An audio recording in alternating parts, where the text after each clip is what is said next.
Vishwanath sports club యాజమాన్యం భద్రతా ప్రమాణాలు పాటించకుండా తమ స్వార్థ ప్రయోజనాలకి లబ్ధి చేకూరే విధంగా ప్రవర్తించారని ఎమ్మెల్యే పి విష్ణుకుమార్ రాజు ఆరోపించారు.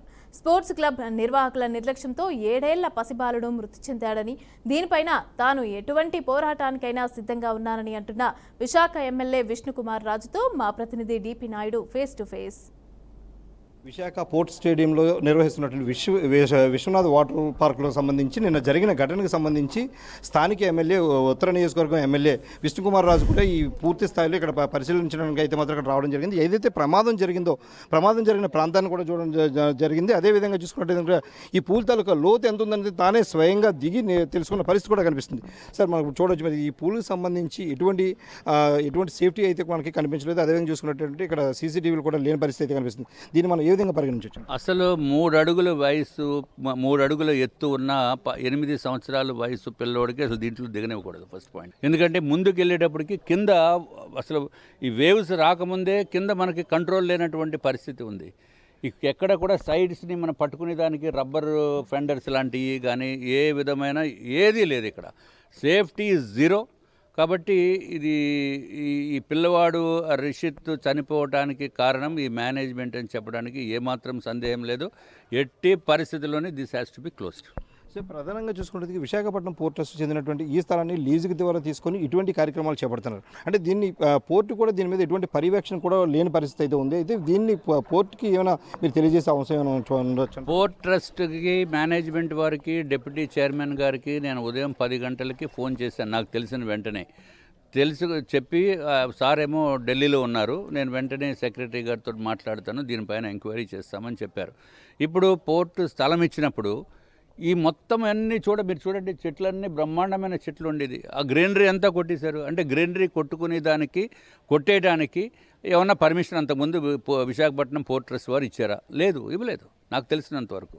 అంతా కూడా అరాచకము, అంతా కూడా వాళ్ళ సొంత వ్యాపారం గురించి, సొంత లాభం గురించి మొత్తము సర్వనాశనం చేశారు. ఈ గ్రీనరీ అంతటినీ కూడా చేసేసి ఇటువంటి కమర్షియల్ యాంగిల్లో చూస్తే okay, commercial angle is all right, provided safety security అన్నీ పెట్టాలి. ఆ 3 పిల్లల్ని లోపలికి పంపించారు. ఒక్కొక్కరి దగ్గర 800 రూపాయలు కలెక్ట్ చేశారు. తల్లిదండ్రులు పాపము, ఇద్దరు తల్లులు వచ్చారు.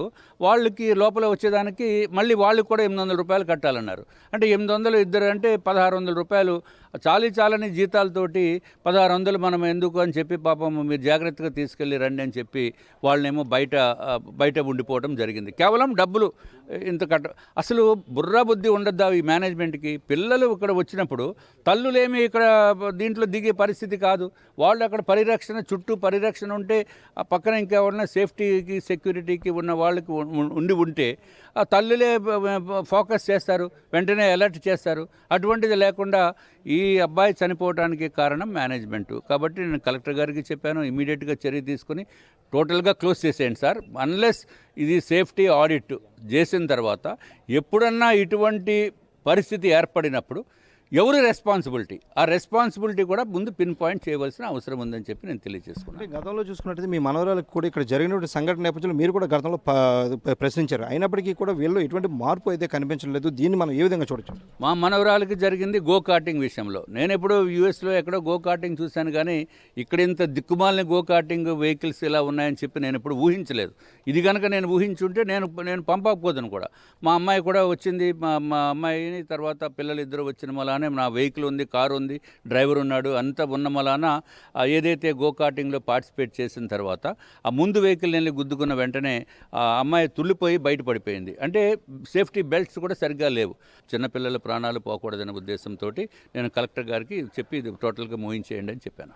మనం చూసుకున్నట్టయితే కనుక పూర్తిగా యాజమాన్యం నిర్లక్ష్య ద్వారానే ఈ తాలూకా యాక్సిడెంట్ కావచ్చు, లేదంటే ఈ బాబు మరణానికి కారణం అంటూ కూడా ఎమ్మెల్యే విష్ణుకుమార్ రాజు కూడా చెప్తున్న పరిస్థితి అయితే మనకి కనిపిస్తుంది. అదేవిధంగా చూసుకున్నట్టయితే కనుక ఈ రానున్న రోజుల్లో ఇటువంటి సంఘటనలు ఏవి పునరావృతం కాకుండా ఉండడం కోసం ఇది విశాఖపట్నం పోర్ట్ అథారిటీకి సంబంధించి డిప్యూటీ చైర్మన్తో కూడా మాట్లాడాను. దీని అయితే అవసరమైతే కేంద్ర ప్రభుత్వానికి కూడా దీన్ని పంపిస్తానని, ఇటువంటి నిర్లక్ష్యపు ధోరణి వ్యవహరిస్తున్నటువంటి విశ్వనాథ్ స్పోర్ట్స్ని అయితే మాత్రం ఖచ్చితంగా మనకు క్లోజ్ చేయాలని, కేవలం ప్రమాదకమైన కానటువంటి ఏవైనా స్పోర్ట్స్ని అయితే ఇక్కడ నిర్వహించుకోవచ్చు తప్ప ఇటువంటి వాటిని నిర్వహించడంలో అయితే మాత్రం ఖచ్చితంగా సేఫ్టీ లేకుండా చేసే ఉంటే కనుక మీకు క్షమించే పరిస్థితి లేదంటూ కూడా చెబుతున్న పరిస్థితి అయితే మనకి కనిపిస్తుంది. కెమెరా పర్సన్ మురళితో DP Naidu, BRK news, Visakha.